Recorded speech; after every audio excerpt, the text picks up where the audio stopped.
Welcome to Why Such a Fuss, an exciting new channel dedicated to help individuals and businesses to learn more about data protection in a way that is easy and engaging.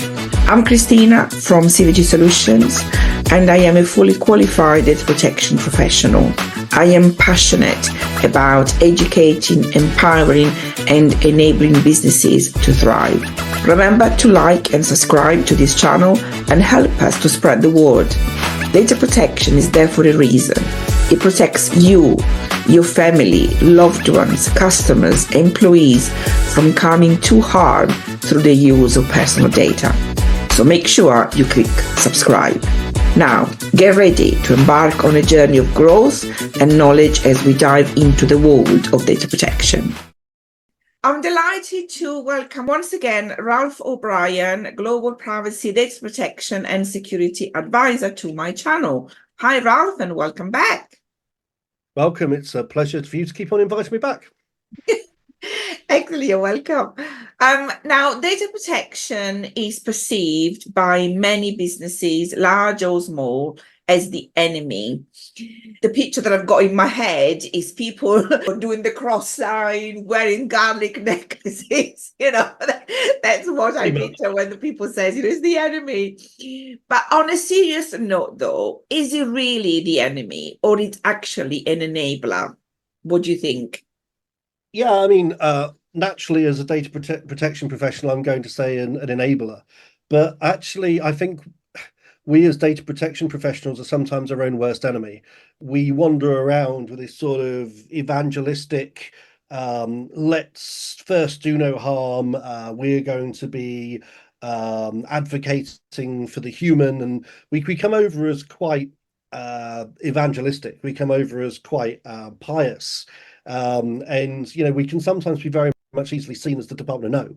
I remember going back quite early in my career when I was working in a housing association. I came back from my desk at a Friday and someone was sitting there and they said, "Oh, we're launching this product." And I said, "Oh, great, how can I help?" And they said, "Oh, well, no, it goes live in a couple of hours, but we thought we'd tell you." And I'm like, "What?" And they're like, "Well," I said, "Well, how come you didn't tell me earlier?" And they said, "Well, we thought you'd say no." And I'm like, well, so we left it until it was too late, and I'm sure I'm not the only person listening to your channel who has that experience. So, but I looked at myself in the mirror and thought, have I become the Department of No? Have I become the person who stops things from occurring? Am I a problem rather than a solution? And I think it becomes really important as a data protection professional to be seen by the rest of the organization as someone who adds value rather than takes it away, right? As someone who adds value. And this is why I've recently been heavily investing in data protection by design work, trying to get in as early as possible so that I can add features and functionality that will protect people rather than coming in late and being the Department of No. We were talking the other day about we've kind of got this phrase that we're kicking around in the community, and I know that Luke and Claire use it a lot. This idea from blocker to builder, and I think that's a really important thing for data protection professionals to bear in mind. There was this time just after the GDPR hit where it felt like we were sort of legal advisors who were doing contracts and international transfer agreements that were quite frustrating because they weren't achieving a lot, writing policies and procedures that weren't delivering what we wanted them to. And so realistically, I've been thinking more and more about data protection professionals becoming technologists, becoming sort of consultants who help in the technology design process, and so that they can help an organization to kind of get it right first time.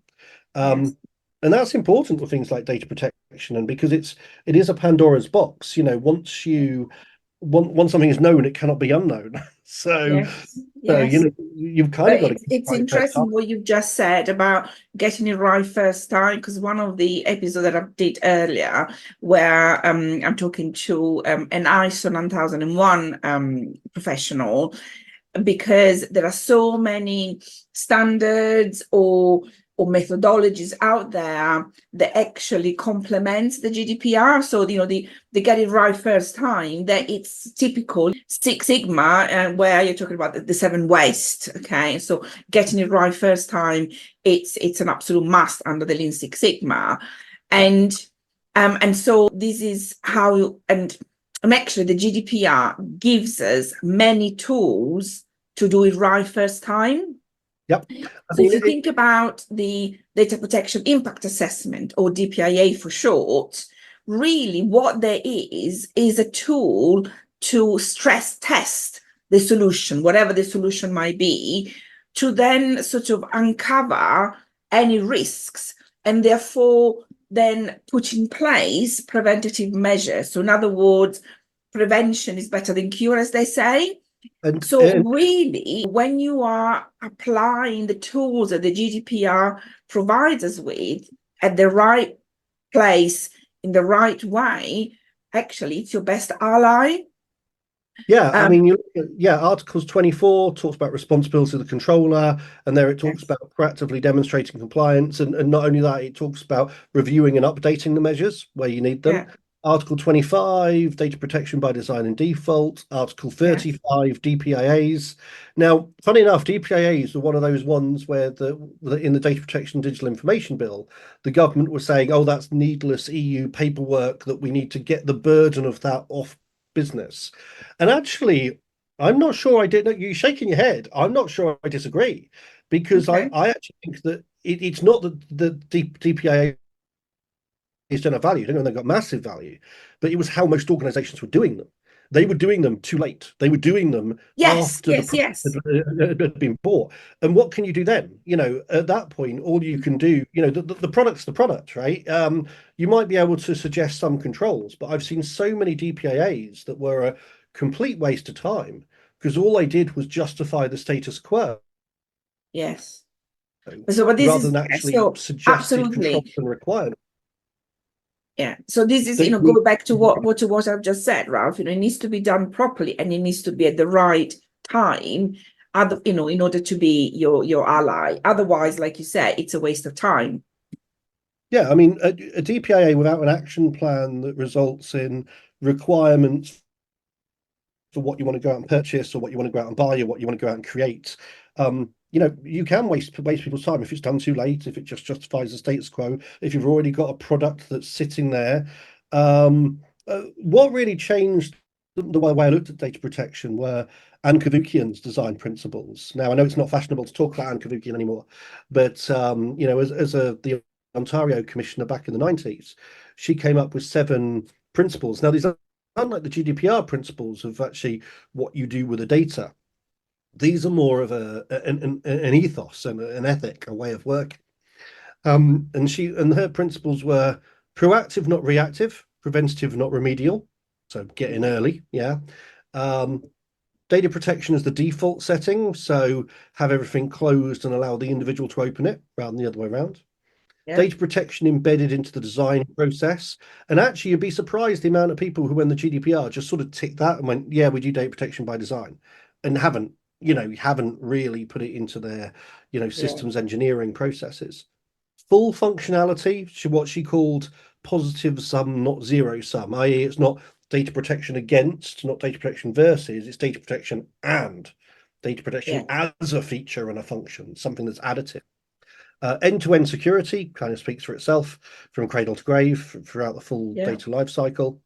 Visibility and transparency, so keep it open, and that's not just in terms of fair processing statements to the data subject, but also in terms of contracts, the supply chain, verifying what other people are doing along that work. And actually, what she put 7th, the last one, is actually the one I would have put first, which is respect for the individual. Put the human at the center of what you do. And I think we forget that when it comes to data quite often. When it comes to data and IT, we sometimes look at the ones and noughts and the ITs and forget that there's real human consequence. The amount of DPIAs I see that, for example, don't ask the data subjects, and they say, why aren't you consulting people? They're like, oh, well, we're worried what they might say. And I'm like, well, then that's a data ethics problem, not a data protection problem, if you're worried about what people might say. I mean, all you're doing is saying to people, how could this hurt you and what would you expect to prevent those hurts? So putting the human back at the center of what we're doing is always going to be my number one piece of advice to any organization. Yes. In my opinion, I truly believe that data protection, GDPR is an ally to any business. It's an enabler. And I know that my clients will support that statement because it has helped them over and over again. So I certainly believe that it's definitely an enabler and not a blocker. And I think it's how we report our activities as well. Again, I have to talk about having to look at ourselves in a mirror and think about the changes we might have to make to ourselves. I mean, your management saying, if you ask the management what they want, oh, we don't want an ICO investigation, we don't want a fine, we don't want a breach. But that's not a real metric of your activity. To say you haven't had an ICO breach is like saying, my dragon defense has worked fine this year. No dragons got through my wall. You're looking at something that's imaginary or potentially not going to happen. So instead, I often say we need to report on what you have done. Number of subject access requests processed, number of DPIAs done, a number of proactive controls implemented, number of people protected by this policy. So, rather than talking about a theoretically possibility that hasn't happened, we need to actually start talking about ourselves, reporting to our management and showing the value we have brought. At the end of the day, as data protection professionals, management are paying our wages, right? They're paying our wages, they're paying, even if you're external as a consultant like myself, they want something of value as a return. And if the value is, oh, we haven't got caught by someone, that's a really difficult value to demonstrate. So for me, I'd rather demonstrate the positive things we have done. Let's report on all the activities that we've done that have increased data management and given a real return on investment to the organization, than starting to report on compliance statuses and regulatory action might not even be there in the first place. Yes. Ralf, thank you ever again for joining us today. Would you mind reminding our audience how to get in touch with you? Well, I like to go and crawl under a rock now and again, but seeing as it's your audience, Christina, I don't mind. Thank you.